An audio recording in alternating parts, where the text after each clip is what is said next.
자, 드디어 삼성전자가 6만원을 뚫고 역대 신고가를 찍었습니다. 이번 코로나 사태 이후로 LG화학, 네이버 카카오 이런 친구들이 진작에 역대 최고가를 찍으면서 쭉쭉쭉쭉 승승장구하는 와중에 삼성전자는 요 6만원의 벽을 넘지 못하고 넘어갈 때마다 미끄러지고 몇 번을 하니까 시장에서는 뭐 6만전자다 뭐 이런 비아냥까지 했었잖아요. 근데 이번에 이거를 아주 단숨에 뚫어버렸던 거죠. 그러니까 증권가에서는 왕의 귀환이다, 드디어 이제 형님이 돌아오셨다 라고 하면서 10만원 시대까지 열어젖히냐 뭐 이런 식의 약간 좀 섣부른 전망까지 나오기 시작했습니다. 근데 여기서 이제 우리가 주목해야 될 거는 삼성전자의 이 주가 상승의 기반에는 삼성전자의 아주 훌륭한 실적이 있었다는 거예요. 이번 3분기 실적을 보면은 매출이 66조를 찍었는데 이거는 반도체 빅사이클이었던 17년 18년 때보다도 좋은 역대 신기록이고, 영업이익이 12.3조 정도 되는데 이것도 18년 반도체 빅사이클 요때 이후로 거의 최대 실적을 찍었습니다. 그리고 더 좋았던 거는 옛날처럼 단순히 반도체가 멱살 잡고 끌어올리면서 만든 숫자가 아니고 주요 포트폴리오, 핸드폰, 가전, 반도체 요게 골고루 이익을 내면서 좋은 포트폴리오 면에서 굉장히 좋은 모습을 나타냈는데, 스마트폰 같은 경우 영업이익이 4조 7천을 찍었습니다. 이게 어느 정도 느낌인지 한번 보려면 삼성전자의 스마트폰의 최전성기는 13년, 14년이죠. 요때 영업이익이 대략 한 6조, 5조 요 정도를 찍었고, 그 이후로는 4조를 찍은 적이 그다지 많지 않아요. 근데 이제 이번에 4.7조를 찍었으니까 전분기에 대해서도 무려 2배가 넘는 아주 좋은 실적을 나타냈던 거고, 가전은 그야말로 역대 최고 실적을 달성을 했어요. 2016년에 1조가 기존의 역대 최고 실적이었는데 이번에는 1.6조를 찍었으니까 정말로 훌륭한 실적을 이제 보여줬던 거죠. 자, 반도체도 괜찮았던 게, 원래 증권가에서는 3분기 반도체 실적이 굉장히 안 좋을 거라고 생각을 했는데, 이 중국의 화웨이가 미국의 규제가 본격적으로 시작되기에 앞서서 재고를 대규모로 축적을 하면서 디램 가격을 끌어올렸고, 이게 결국 5.5조 정도 되는 나쁘지 않은 삼성전자 반도체 실적의 기반이 되었습니다. 그래서 12.7조라는 이 실적이 어느 정도냐 한번 느낌을 또 가져보기 위해서 지난 3년간을 비교해보면은 반도체 빅사이클 시기의 영업이익이 분기 15조 넘는 요 정도 수준이었고, 작년만 해도 분기 영업이익이 한 7조 정도밖에 안 됐던 상황이었어요. 근데 이번에 12조는 작년 대비해서는 거의 분기 실적으로는 2배가 넘는 실적이고, 18년 요 빅사이클 시점과 비교해서도 그다지 뒤떨어지지 않는 굉장히 좋은 실적이라는 게 확인할 수 있다는 얘기입니다. 자, 이런 좋은 실적에도 불구하고 삼성전자의 밸류에이션은 아직도 여전히 높지 않습니다. 퍼를 보면은 올해 예상 실적으로 기준으로 했을 때 대략 한 15배, 16배 정도 되는데, 글로벌 반도체 회사들의 밸류에이션을 보면은 한물간 인텔이 9배 정도로 좀 삼성전자보다 낮고, TSMC라든가 마이크론이 대략 한 20배, AMD는 무려 70배예요. 70배. 세계 최고 시가총액의 애플도 36배 정도 되니까 삼성전자의 15배 정도 되는 퍼 멀티플은 상당히 좀 낮은 수준이죠. 게다가 삼성전자에는 남아있는 좋은 호재가 있어요. 이게 뭐냐면, 삼성전자가 17년에 향후 3개년, 18년부터 20년 사이에 주주환원 정책에 대해서 미리 발표를 한 게 있는데, 그때 삼성전자가 한 얘기가 뭐냐면은 앞으로 향후 3년간 잉여 현금 흐름의 50%를 주주한테 돌려주겠다라는 거죠. 방식은 자사주라든가 배당이라든가 될 수 있겠지만, 아무튼 잉여 현금의 50%를 주겠다는 약속을 했고, 7조 원 정도는 이 프로그램이 종료되는 내년 시점에 특별 주주 환원으로 돌려줄 거다라는 기대가 가능한 거죠. 그게 주당 따지면 대충 한 1,400원 정도 되니까 현재 삼성전자 주가 65,000원을 기준으로 했을 때 2% 정도의 추가 배당 수익을 기대할 수 있는 거죠. 즉 삼성전자는 실적도 좋고 앞으로 주주 환원들인가 이런 측면에서 굉장히 좋은 이슈가 남아있기 때문에 주가의 전망이 굉장히 좋다는 얘기입니다. 그래서 실제로 제가 애널리스트 리포트 20개를 한번 조사해봤어요. 거의 모든 증권사가 공유하는 얘기가 내년도 이제 반도체, 특히 디램 메모리 수급이 좋아지면서 실적이 크게 개선될 거다라는 이야기를 하고 있어요. 요게 이렇게 파란색으로 표시된 내용들이고, 그리고 방금 말씀드린 주주환원 프로그램, 요게 요 빨간색이고요. 자, 세 번째로 요 노란색 부분은 뭐냐면은 삼성전자의 파운드리 가치가 현재는 제대로 주가에 반영되지 않고 있는데 내년부터는 본격적으로 부각이 되면서 삼성전자의 주가를 끌어올리는 요인이 될 거다라는 얘기죠. 요 세 가지 꼭지들이 애널리스트들이 삼성전자의 주가를 좋게 보는 중요한 내용들이에요. 그래서 삼성전자에 대한 포트폴리오 비중을 확대하라, 주식을 사라는 얘기를 하고 있어요. 그리고 이런 기대감이 신고가를 찍은 현재 주가에 이제 기반이 되었던 거죠.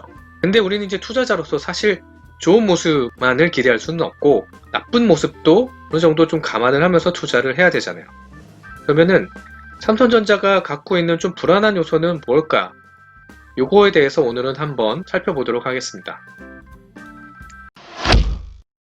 삼성전자 주가를 결정짓는 가장 중요한 요소는 바로 메모리 가격이죠. 이 둘의 상관관계가 무려 0.9 정도 되는데 1이 완벽한 일치를 보여준다고 하면 0.9 정도는 거의 완전한 일치를 보여주는다고 할 수 있죠.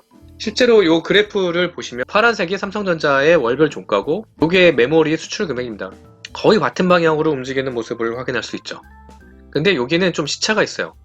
삼성전자가 메모리 가격의 시황을 대략 한 5개월 정도 미리 선반영하는 그런 경향이 있는데 그렇기 때문에 이 메모리 수출 금액을 뒤로 무리면 이렇게 거의 완벽하게 일치하는 모습을 확인할 수 있어요. 그 말인즉슨 삼성전자의 이 현재의 이 주가는 앞으로 향후 5개월간의 메모리 가격의 시황을 선반영하고 있는 셈이고 이 메모리 가격이 이런 모습으로 반등을 해야지 현재의 주가가 설명이 된다라는 이야기죠. 자, 그러면서 보면은 삼성전자 현재 사상 최고 신고가를 찍었잖아요. 그 말인즉슨 2018년, 17년 이후의 슈퍼사이클, 그때의 슈퍼사이클보다 더 큰 슈퍼사이클이 내년에 올 거다라는 기대감이 여기에 이미 반영되어 있는 겁니다. 참고로 2018년에 분기 영업이익이 17조를 찍은 적도 있을 만큼 엄청난 슈퍼사이클이었는데 내년에 이보다 더 좋을 거라는 거죠. 그런 기대감이 주가에 반영되어 있다는 거죠. 근데 문제는 현재의 디램 가격은 내년의 전망을 무색하게 할 만큼 아주 낮은 수준이라는 겁니다. 화웨이가 재고 축적을 한 효과가 이제는 끝나면서 메모리 수급이 급격히 나빠지고 그렇기 때문에 메모리 가격이 많이 낮아져 있는 이런 상태인 건데 이제 시장이 하고 있는 우려 중에 하나는 실무감 없는 기대감 랠리라는 표현을 쓰고 있는데 내년 업황 상승에 대한 기대감이 생각보다 너무 빨리 왔다는 거예요. 지금 반도체 시황은 아직 바닥인 상황이고 너무 빨리 반영하다 보니까 이 주가를 지지하는 기반이 약하다는 이야기죠. 이러한 상황에서 무언가 이 좀 부정적인 디램 가격의 부정적인 이슈들이 튕길 때마다 주가는 급격하게 하락하는 모습을 나타낼 수 있는 거죠. 소위 말하는 단기 조정이 이제 올 수 있다는 이야기인 거고 중요한 거는 내년 실적에 대한 턴어라운드인데 디램 가격 턴어라운드를 지연시킬 수 있는 요인들 생길 때마다 삼성전자 주가는 영향을 받을 수밖에 없는 상황이라는 거예요. 지난 10월 25일 날 이건희 회장께서 돌아가셨죠. 그러면서 이제 제드래곤 형님한테 무려 18조 아마 주가 올랐을 때보다 지금 좀 더 클 거예요. 대략 뭐 20조 된다고 치면 20조 정도 되는 어마어마한 유산을 남기셨죠. 아, 이 중에서 뭐 0.1%만 저한테 오면은 오너 일가 입장에서는 차원이 다른 상속세를 걱정할 수밖에 없습니다. 무려 11조가 넘는 규모라고 하니까 뭐 상상이 되지 않는 수준이죠. 11조면은 웬만한 코스피 주식 한 30위 정도 되는 거 아닌가요? 뭐 아무튼 이 정도 되는 상속세를 내야 되기 때문에 증권가에서는 굉장히 다양한 시나리오를 고민을 하고 있죠. 다만 여기서 좀 알아야 될 거는 이 상속 주식의 평가액은 세무상 사망 시점 전후 2개월 총 4개월간의 종가를 평균으로 계산을 한다는 겁니다.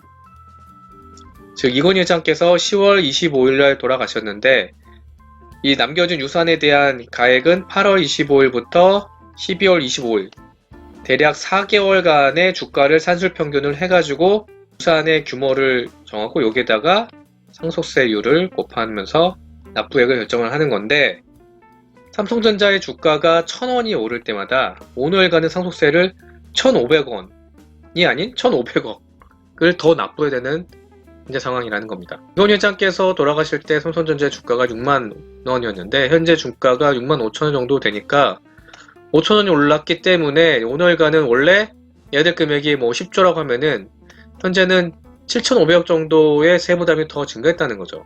물론 이제 그 산수평균을 하기 때문에 현재 주가가 65,000원이라고 해서 5,000원치가 전부 반영되는 건 아니에요. 뭐 그냥 예시적으로 그렇다는 얘기고, 오늘 급장에서는 충분히 삼성전자 주가를 아래쪽으로 관리해야 될 요인이 있다라는 거죠.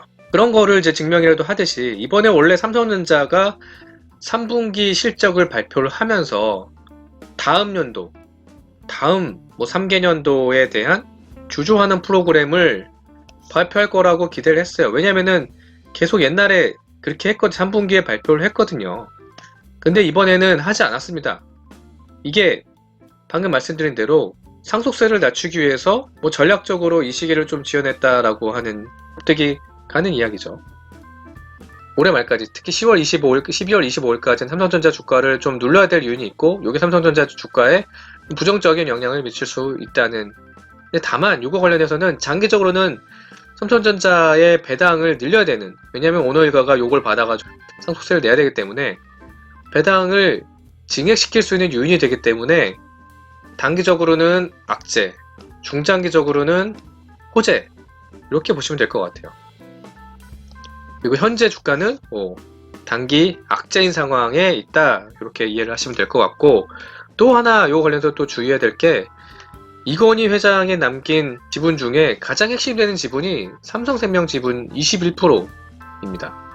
왜냐면 삼성그룹은 삼성생명을 통해서 삼성전자의 가장 큰 지분을 보유하고 있는 형태인데, 문제는 공정거래법상 금융기관을 통해서 보유하는 지분에 대해서는 전체 포함 총 15%까지만 의결권을 허용하고 있다는 거예요. 그런데 삼성그룹이 지배하고 있는 삼성전자의 지분율은 20.9%니까 5.9%의 지분율이 의결권을 갖지 못하는 지분인 거예요. 이재용 부회장이 상속세를 마련하기 위해서 의결권을 갖지 못하는 요 5.9%, 요건 사실상 뭐 필요 없는 주식이잖아요. 요거를 매각할 수 있다라는 시나리오도 있고, 이럴 경우 어찌됐건 적지 않은 5.9%의 물량이 오버행으로 시장에 쏟아져 나올 수 있기 때문에 주가에 좀 부정적인 영향을 미칠 수 있다는 얘기입니다.